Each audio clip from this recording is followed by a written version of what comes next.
O que esse relacionamento trouxe de novo para vocês? Uma das marcas dessa relação para mim, que eu sempre tinha namorado pessoas mais velhas do que eu. E com a Camila é a primeira experiência de eu namorar uma pessoa 8 anos mais jovem. E eu falei, não vou dar conta, não vai dar certo, não vai dar, eu sou meio impaciente, eu sou meio, sabe? Não vai dar certo, vai vir com nhenhenhê, mimimi, para mim não vai dar.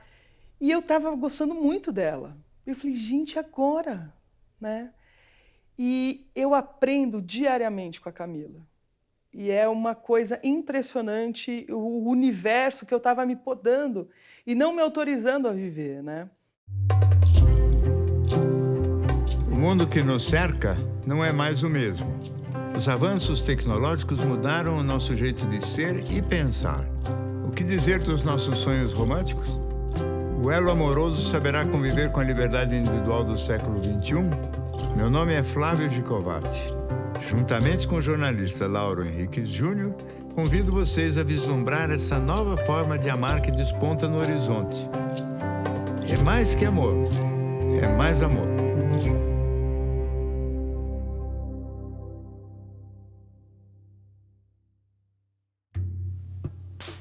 Assim, eu não sinto que eu e o Fê, a gente se funde numa coisa só, né? Eu acho que eu sou mais Flávia do que alguma vez eu fui nessa relação. E eu acho que ele é mais Fê do que ele alguma vez foi nessa relação. Eu acho que a gente consegue respeitar as nossas essências e continua junto, mas cada um no seu espaço. Não é pra fundir tudo, né? Não é uma coisa só. O que é seu é meu, o que é meu é seu e somos uma coisa só. Senão fica chato também. Aí vira chato. É legal ter Tem essa sala privada, né? Ela tem a sala dela, as coisas dela, a sala minha. Ter consciência de que eu sou um ser completo, né? Sem o Ti só me acrescenta, né? Ele não me completa. É importante pra gente manter uma relação de respeito, uma relação de amor, uma relação de companheirismo. É uma evolução, né, de relação. Você ter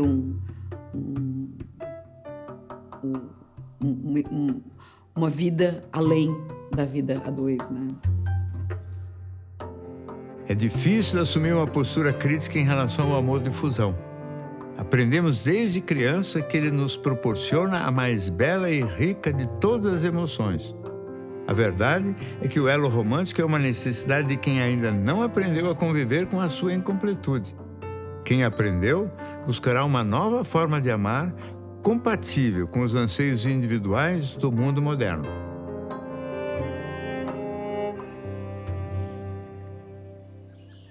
Essas duas pessoas inteiras que se encontram, né, para buscar esse tipo de novo de relação, como é que acontece a dinâmica entre esses dois seres? É de novo, repete de alguma forma aquilo que você chama de generosos, egoístas? Como é que acontece essa nova dinâmica aí? Então, as pessoas mais para inteiras, quer dizer, o que quer dizer inteiro? Inteiro, eu repito outra vez, é um indivíduo que se sabe inteiro apesar da incompletude. E, portanto, isso implica um autoconhecimento, uma maturidade, uma tolerância a essa sensação de incompletude, inclusive, quer dizer, uma certa docilidade para lidar com esse desconforto da incompletude. Essa tolerância para lidar com a docilidade quer dizer maturidade emocional.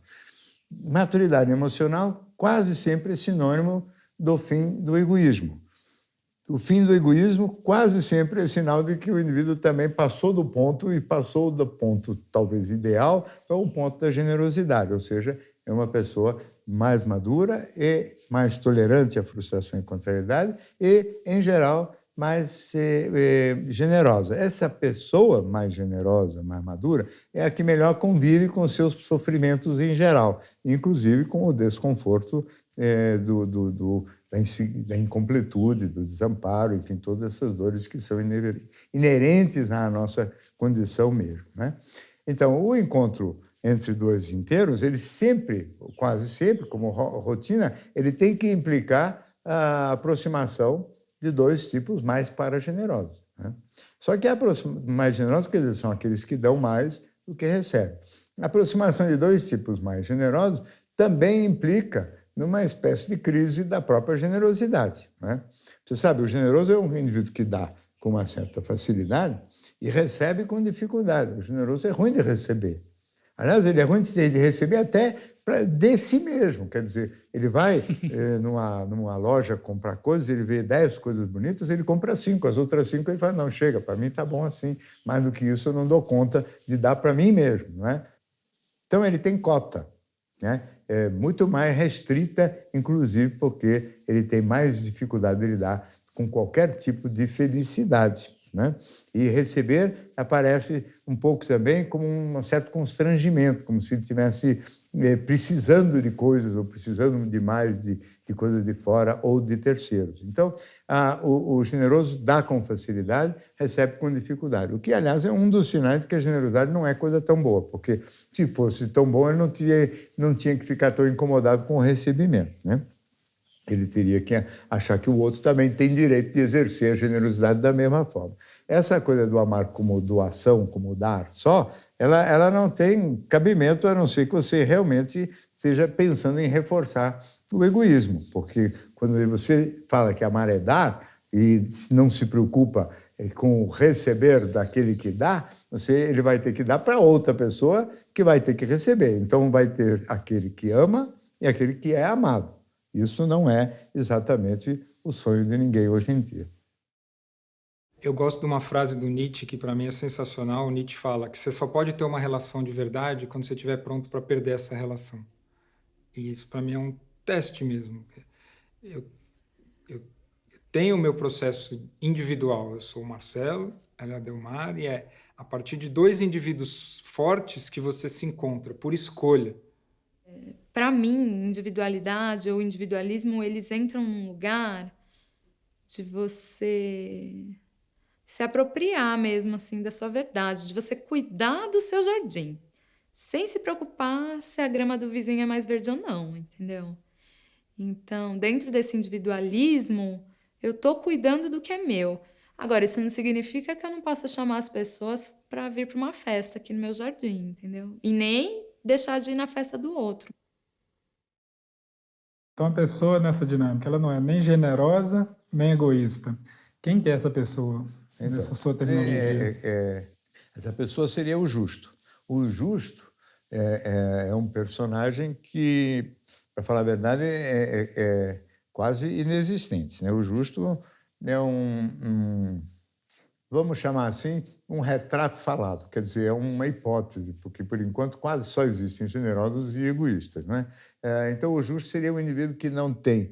Não é bem o meio termo também. Na minha cabeça, o justo, esse que é retrato falado, não é nem que ele não é propriamente um indivíduo que só dá e recebe na mesma proporção, ou dá e recebe com a mesma facilidade e cuidadoso no sentido de não ser objeto de manipulação ou de abuso por parte de ninguém, né? Mas é um indivíduo que nem tem dificuldade de lidar com frustração e contrariedade e nem é vítima de excessivos sentimentos de culpa. Então, ele estaria para além dessa dualidade do egoísta e generoso, e não exatamente no meio do caminho entre o egoísta e o generoso. O justo não seria só um indivíduo que dá e recebe na mesma proporção, mas um indivíduo livre das duas coisas que cerceiam e limitam a grande maioria das pessoas. Qual seja a intolerância à frustração, por um lado, e o sentimento de culpa, por outro lado, não é? Então, isso justifica o título de um livro que eu fiz sobre esse tema, que se chama Mal, o Bem e Mais Além, parafraseando justamente o Nietzsche, porque é uma ideia de estar acima dessa dualidade, né? E a resolução dessa dualidade, além de resolver, na minha opinião, as questões fundamentais das relações humanas de hoje em dia, relações afetivas, né? Eu acho que é muito importante para se pensar vamos dizer assim, moralmente sobre o futuro, sobre educação, por exemplo, né? É um tema que é sempre importante se tratar, que é o de como é que acontecem vamos dizer assim, a evolução, como é que acontece a evolução emocional das crianças, filhas desses casais, dos casais que são entre opostos e dos casais mais parecidos, não é? E onde as afinidades predominam. Afinidades, quando sempre a gente fala, é dois generosos que deixaram de ser generosos por força da própria circunstância. Entre parênteses, o indivíduo pode deixar de ser generoso por outros caminhos também, por introspecção, por trabalho pessoal, por viver longo tempo sozinho e aprender a ser autossuficiente e competente para gerenciar todas as suas emoções e aprender a ser um indivíduo, vamos dizer, que controla suas culpas, que consegue administrar bem todas as suas dualidades internas e conseguir um avanço pessoal através do caminho também de ficar sozinho. Eu acho que o que não ajuda a evoluir é a relação entre opostos, porque nas relações entre egoísta e generoso, 10 anos depois, o egoísta está mais egoísta do que nunca e o generoso mais generoso do que nunca. Eles se reforçam e reabastecem continuadamente. Né? O indivíduo sozinho pode evoluir e dois generosos evoluem. Dois egoístas costumam brigar tanto que não dura a relação mais do que alguns poucos meses ou 1 ou 2 anos. E quando vivem juntos, vivem as turras. Então, eles não mudam nada, ficam os dois iguaizinhos, só que tendo uma vida erótica muito intensa, como eu já falei outras vezes. Então, eu acho assim que este meu super-homem aí, o meu justo é parecido com o super-homem do Nietzsche, um pouquinho menos egoísta, porque acho que o do Nietzsche é um pouquinho puxado para o egoísmo, por meu gosto. Ironicamente, uma história do amor com final feliz implica a morte do amor romântico. O mundo exterior mudou e, com ele, o equilíbrio entre fusão e individualidade. Hoje, ser capaz de viver sozinho não só perdeu o estigma social de outrora, mas virou qualidade, constituindo para muitos uma opção legítima de busca da felicidade. Mas eu aprendi a ir para um restaurante comer sozinho, eu aprendi a fazer minhas coisas e tenho até medo de viciar, né?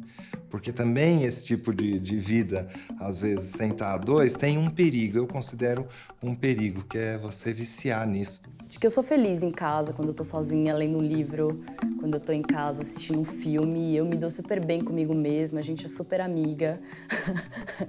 Essas coisas não deviam ser gravadas, mas assim, eu sinto uma felicidade imensa de um dia domingo acordar, fazer um café, pegar meu jornal, colocar uma música e ficar ali e não ter que dar satisfação, não ter que falar nada, não ter que falar com ninguém. Mas também depende de como você tem uma vida casada e como você tem uma vida solteira. E nesse momento, a minha vida solteira, ela tá me dando mais oportunidades para fazer aquilo que eu preciso fazer, o que eu quero. Eu acho que é super possível ter uma vida de qualidade dessa forma. Eu acho que num relacionamento, a vida fica mais rica, num bom relacionamento. A questão é encontrar esse bom relacionamento, construir esse bom relacionamento. Flávio, agora esse justo que você está comentando, esse homem justo que não existe ainda, ou existe pontualmente, né, que nós estamos em transição para esse ser, né? Você comenta que a gente está vivendo uma fase de transição, né? De uma vida que se pauta pela necessidade, né? Num relacionamento que se pauta pela necessidade, para um relacionamento que se pauta pelo desejo, né? O que vem, que toca a mim mesmo. Você pode falar mais sobre isso? Então, essa diferença entre separação entre necessidade e desejo é outro assunto extremamente relevante e que tem sido também um pouco negligenciado. Quer dizer, o amor-necessidade é quando você ainda vê, isso eu estou falando do amor, mas não, isso existe como assunto em vários aspectos, né? O amor como necessidade é quando você vê que realmente o único modo de você resolver a sua sensação de incompletude é através de um vínculo amoroso, um ou vários vínculos, no caso do vínculo da família nuclear como um todo, quer dizer, se acoplando, né? Então, aí, a ideia da necessidade, assim, necessidade é um termo que a gente usa, ou pelo menos eu uso, sempre pensando na ideia de que a não resolução quase que conduz o organismo ao desaparecimento, ou à morte física ou emocional, né? E o desejo sempre visto como alguma coisa um pouco mais voltada para o facultativo, ou seja, desejo é algo cuja não realização gera desconforto, gera frustração, mas não leva à morte. Então, a própria sexualidade nunca aparece, né, para mim, como uma necessidade, e sim só como desejo. Quer dizer, o erotismo é uma coisa ótima, prazerosa, etc., mas é muito diferente, por exemplo, de comer, porque o comer é uma necessidade. O comer de modo requintado, o comer gourmet, vamos dizer, é um desejo acoplado a uma necessidade. Mas a necessidade alimentar existe, a necessidade sexual não existe. Existe o desejo e não a necessidade. Na questão do amor, também eu acho que nós estamos vivendo uma transição importante, porque se você imaginar, volta a falar, o mundo de pouco tempo atrás, vamos dizer, 100 anos atrás, era quase mesmo necessidade a vida em família, quase necessidade de se acoplar da mulher ao homem, o homem ir sair em busca do pão, a mulher cuidar da casa, da infraestrutura, todos trabalhando de sol a sol, porque, na realidade, não é que o homem trabalhava e a mulher não, todo mundo trabalhava muito, ter muitos filhos, o crescer e multiplicar-vos, tudo isto era absolutamente indispensável, necessário, e era a vida da grande maioria das pessoas até muito pouco tempo atrás. Hoje, tudo isso mudou, né? Primeiro, as pessoas podem perfeitamente viver sozinhas. Tem condições objetivas para viver sozinhas no sentido técnico, quer dizer, os homens sabem se virar melhor nas prendas domésticas, as mulheres sabem ganhar o seu pão, as estruturas familiares aceitam melhor, a sociedade aceita melhor o mundo das pessoas solteiras, as pessoas são bem recebidas em qualquer cargo, em qualquer lugar, independentemente do estado civil e até mesmo independentemente da orientação sexual. Então, tudo isso são, fora as vantagens tecnológicas, né? Aparelhos de micro-ondas, porções individuais nos supermercados, enfim, toda a facilidade montada para que pessoas sozinhas possam viver uma vida muito legal. Então, a necessidade mesmo do casamento desapareceu, a necessidade de viver a dois desapareceu. E hoje é tudo muito mais governado pelo desejo. O desejo, ele tem uma característica que eu considero muito importante, que ele tem que ser entendido direito, porque ele torna as coisas de uma maneira, ele torna as buscas muito mais exigentes. Necessidade, com fome, o indivíduo come qualquer coisa. Se ele estiver alimentado e ele desejou um determinado tipo de comida, ele vai atrás daquele específico paladar, ele não vai trocar aquilo lá por qualquer outra coisa. O desejo é muito mais requintado. A capacidade e a competência das pessoas para viver melhor sozinho é outro dado que está sendo subestimado pelas pessoas que não pensam seriamente na questão do amor e do casamento, né? Eu sempre penso assim, a qualidade da vida das pessoas solteiras funciona como nota de corte, ou seja, todo vínculo sentimental que gerar qualidade de vida inferior àquele que as pessoas costumam ter estando sozinhos, né? Ou podem vir a ter sozinhos quando devidamente amadurecidos, provavelmente é um tipo de relacionamento que tende a desaparecer, né? E os bons relacionamentos serão aqueles que trouxerem qualidade superior àquela que se experimenta a partir, vamos dizer, acima deste ponto ou deste patamar que é da qualidade de vida da pessoa sozinha. Então, o bom relacionamento afetivo terá que suplantar a qualidade de vida das pessoas sozinhas. Isto aqui porque deixa de ser necessidade e vira só um extra de desejo, um complemento a mais do que aquele que a pessoa pode muito bem ter vivendo sozinha. À medida em que o sonho romântico de fusão se desfaz, surgem diversas possibilidades. No futuro não haverá padrão. Certas pessoas preferirão viver sozinhas, outras acompanhadas, em configurações múltiplas. A própria decisão de ter ou não filhos será mais democrática, livre dos preconceitos culturais. Eu vi no Facebook americano uma coisa bem interessante, né? Tem estado civil. E aqui você tem casado, solteiro, separado, um relacionamento sério, enrolado. Tem algumas, né? Eles têm lá na qualidade assim, de status que você pode escolher, tipo, mais de 50 opções. Eu nem imagino assim, quais são essas 50. Eu consigo imaginar umas 10, 20, umas 50 condições conjugais, né? Condições de relacionamento. Então, acho que o futuro vai ser isso. Assim, não vai ser só casado ou divorciado, ou viúvo, ou solteiro. Né? Vai ter um mundo de lugares, né? Que vai ter que ampliar a maneira de ter afetos. Porque você tá sempre com a mesma pessoa, talvez fosse possível num mundo em que era mais simples. Mas num mundo mais complexo e multifacetado, é muito mais difícil você ter isso. Então, provavelmente, a gente vai ter diferentes tipos de afetos para diferentes facetas. O momento pode ser entre um homem e uma mulher, entre um homem e um homem, entre uma mulher e uma mulher. Uma hora é uma mulher, outra hora é um homem e uma mulher. Não interessa. Não interessa. Eu acho que daqui a 30 anos eles vão perceber que amor é amor. Sem padrão. Né? Então, mesmo que o exemplo deles tenha sido padrão, porque não é o exemplo do padrão, é o exemplo do amor.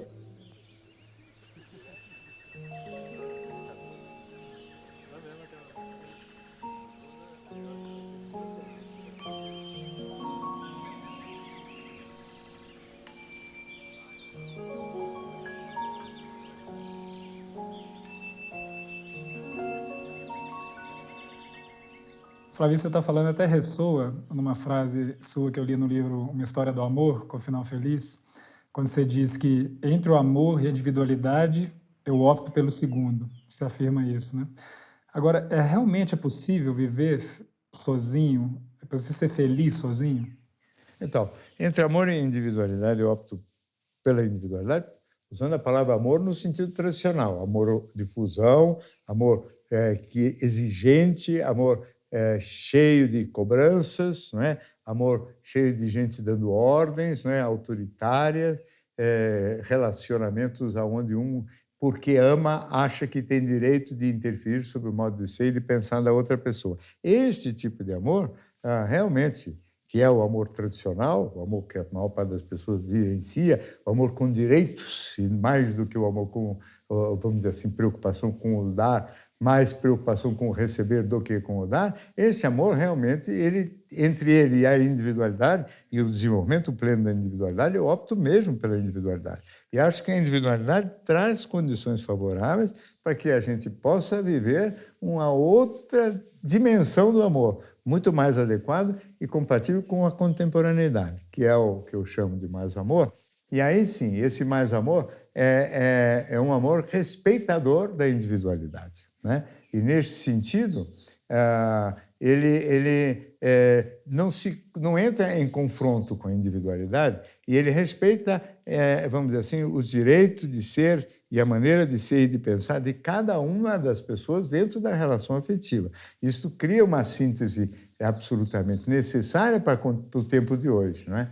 Que é essa síntese que permite que se viva o vínculo sentimental sem prejuízo das grandes conquistas que as pessoas conseguiram obter ao longo desses últimos 40 anos no quesito da vida individual. Agora, tudo isso você está falando de confiança, de respeito. Como é que você sente que os trovadores, os poetas, né? Como é que a arte vai retratar essa nova relação amorosa? Como é que você sente que isso vai ser cantado? Esse novo universo? Ele, por enquanto, nem começou a ser cantado ainda, né? Ele, por enquanto, está totalmente escanteado, né? O mundo atual é um mundo ainda que está ocupadíssimo com a emancipação sexual, ainda está deslumbrado com essa fartura, vamos dizer assim, erótica, né? O romance está visto até como em segundo plano. Isso eu digo pelos trovadores, ao menos, né?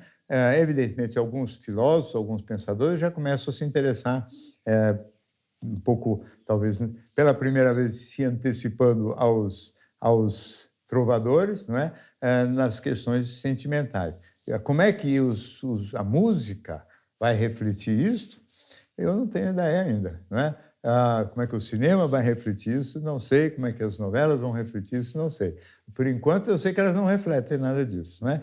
E eu vejo isso como um ótimo assunto para um bate-papo daqui a alguns anos, se a gente tiver força ainda.